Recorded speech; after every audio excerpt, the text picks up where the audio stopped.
Formed from a famous talent show, they're an idol group on the rise with unstoppable momentum. The group is called Face, spelt F/Ace. They're our heroine's bias, with the pink-haired member, Tamo, dedicating this next part to all the girlfriends nationwide. Utage Kinoshita is blown back. She thought he was a god. She thought she was going to die, but with that close-up, she could probably live a few more years. Her family was one you might expect of the typical super idol-obsessed girl. Her parents thought it was nice that their daughter had interests, and that it was quite amusing. Her younger sister, Komare, thought she was crazy and scary. And her younger brother, Yamato, was looking down on Utage for never even having met her beloved Tama. He thought it was more practical to focus on his studies. At 16 years old, Utage was just a high schooler, indulged by her family, who saw her bias as emotional sustenance. She believed Taman could save the world today with his handsome face. She lined up her acrylic stands of him at the perfect angle, staring at her impressive collection of his merch. She thought not only could his face kill, but he was way too sexy to be a high school senior. He was Face's sexy and wild member, with top-notch dance skills comparable to professional dancers, and constantly impregnated girls nationwide in their minds? Hey yo, ladies,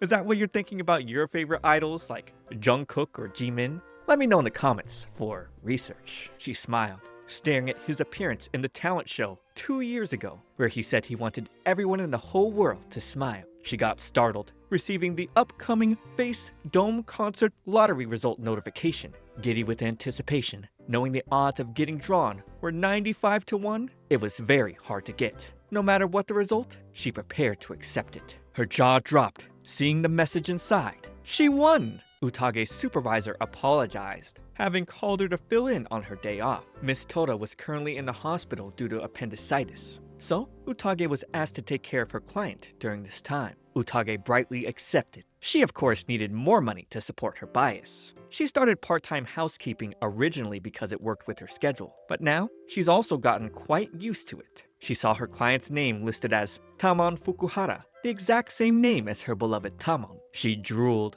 imagining him whispering to her, "Keep it a secret from me, kitten," but knew there's no way her Delulu fantasy could be true. Entering the disgustingly dirty apartment, she was caught off guard by her client sitting fetal position in a corner, but easily recognized the face imprinted in her retina daily. With her telling him she was going to vacuum, he hid further into his hoodie and affirmed it was okay. She considered the idea he might be surprisingly introverted in private. She shortly came back to ask for the laundry detergent and found him curling and shaking over the fact he wasn't told someone so young would be coming. He couldn't get into idle mode at home. He didn't know what to do.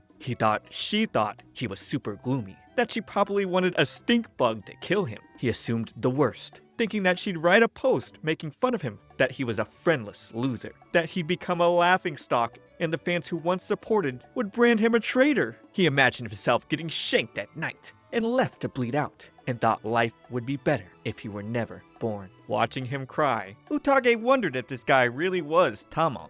Was he really the visual serum Tamon? She tried coping as she worked, telling herself with the upcoming Dome concert, he must just be tired. She panicked, thinking he might retire from mental exhaustion. She'd die for sure. She admitted she's been a loyal follower since the talent show 2 years ago. And even knowing maybe she shouldn't say this, she told him she was glad he was born and decided to become a singer. He apologized, knowing since she liked him this much, seeing him now, her image of him must be shattered. He thought an imposter like himself didn't deserve anyone's support. Utage froze, thinking about all the fans who supported him just like her. She was angry, asking if he was looking down on their adoration. She brandished her idol fans and went into a delusional rant about how he turned their world into heaven, how he was handsome, smart, and unparalleled. To her, he was a god, and the idea of that was indisputable. She shouted, "Tamon is a god, an emissary of love who came down to earth for all young girls. He's also an angel." She wanted him to repeat after her, even if it was the man himself. She wouldn't bow down to a Tamon anti-fan. She didn't think someone with this kind of personality would want the image he portrayed on stage. And he didn't. It was the agency that set his persona. There is someone he looked up to. Though he thought of it as utterly presumptuous, he wanted to be like that person and make everyone smile. Utage remembered that's what he said at the talent show. She believed even if his cheerfulness was an act, it wasn't fake. His real intent was why he was able to move so many people. When she told him he wasn't an imposter, he got a vision of his manager telling him she didn't need the real him and to not show his true self to others. He curled up again, saying after he became popular, all sorts of people started criticizing him, so he gradually lost faith in what his fans said. He couldn't trust what he wanted to believe, and he felt so ashamed of himself for that. The person he trusted least of all was himself. He wanted to go deeper into the jungle or on a secluded island and live without humans, all alone. But Utage would point out how he was just talking about his dream, and if he couldn't believe himself, she was going to keep supporting him until he did.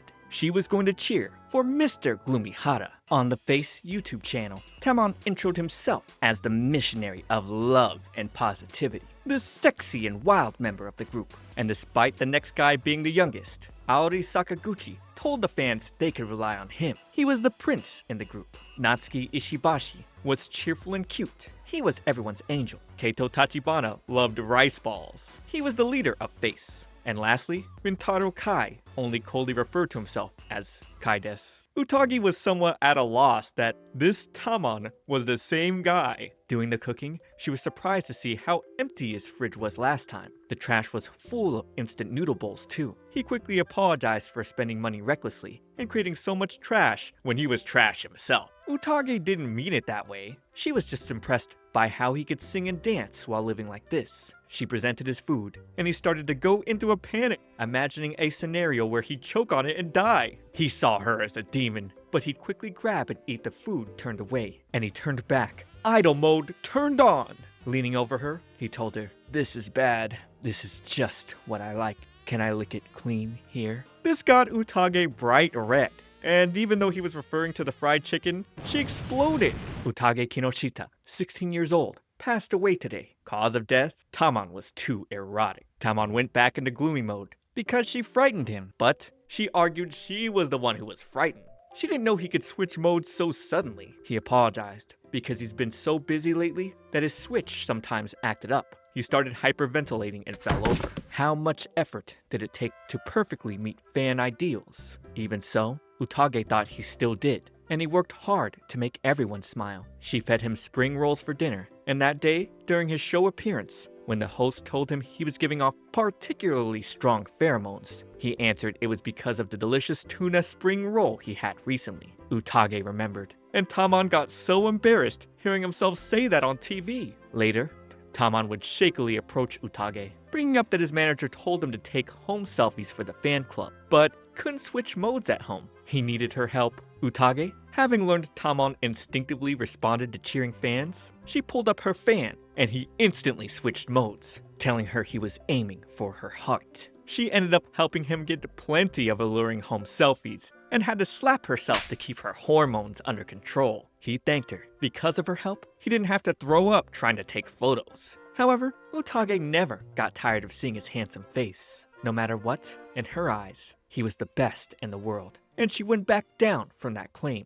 As she began her leave for the day, he thanked her for everything, telling her it was like his mental state has been promoted from filth to old trash. Fans always complimented him, and every time he heard it, it made him happy. Utage started to tear up, and Tamon worried he said something wrong again. She told him he was misunderstanding. She wasn't getting complimented by Tamon, but instead by Gloomy Hara. So, she was especially moved. He turned back and told her it was all thanks to her for scolding him so often. Utage's heart beat rapidly as her bag dropped. She gushed, hearing Supernova song lyrics in her mind. But due to a misunderstanding, Tamon tightened his hoodie around his face, apologizing for his gross smile. She rushed, trying to uncover his face because it was such a waste. She ended up falling over him, drooling over his clumsy smile. But their moment was ruined by a visitor. Tamon's manager, Wataru, was furious, telling Utage to know her place. She apologized and ran out, wondering what she was doing. Being driven by her desires, she pounced on a national treasure. She felt guilty. She felt she shouldn't be supporting Mr. Gloomy Hara. It should only be Tamon. At school, Utage's friends read a news report about an idol being victimized by a stalker, claiming the stalker even came into his house and hugged him. When Riko said that's why she couldn't stand low-class girlfriend fans, Utage replied, "That's right. The girl was so out of line, she should die of stupidity." Yuina then flashed this month's Tamon photos, adding that the amount of skin shown was her happiness index. Utage went into a daze, gushingly thinking about how much of a zombie he was at home. With her falling over, her friends had no idea what was wrong. Utage didn't know what to do. These images kept replaying in her mind. The next time she saw him, she was sure she'd fall even harder. She was afraid she'd pounce on him again. Tamon would hear the doorbell ring and got up, excited to see Utage, but was instead met with Miss Toda, his usual housekeeper. He sighed and hid himself as she rambled on. Utage was glad Miss Toda was back from surgery. She felt it was time for her to go back to being a fan from afar. On the night of the Dome concert, Face gave their intro to thousands of fans. They would do their bit, with both Tamon and Aori blowing their kisses to the crowd.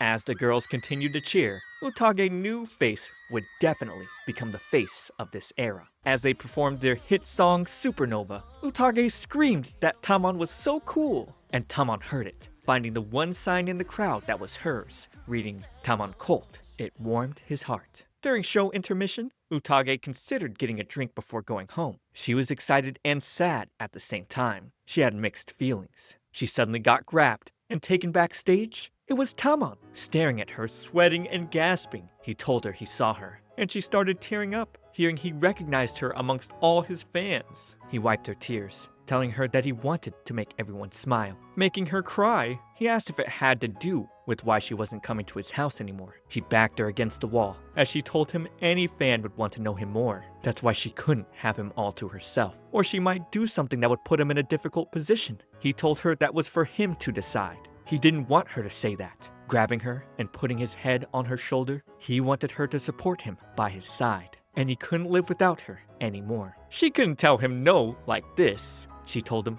okay, and he quickly jumped away, covering his face. So she scolded him, saying the show wasn't over, so he couldn't switch modes. He had to go back and finish, and that she'd be cheering him on. He turned back, face blushing as she left. She was also just as much of a mess. Alright, what a great start to this series. Looks very pretty, and I'm pretty happy to finally be covering an idol anime. Really takes me back to the times I watched Love Live and Uta no Prince Sama. Although, I think the premise here with Tamon obviously being the sole male lead and having the quirk of him being a loser hikikomori in private to be much more interesting and able to provide a better story. I unfortunately can't play too much of the music for copyright reasons, so of course, if you're here for that, I recommend you check out clips of the anime, Tamon's B-side on YouTube, or whatever streaming site you use. I'll keep updating my videos on this series, if that's what you want, kitten.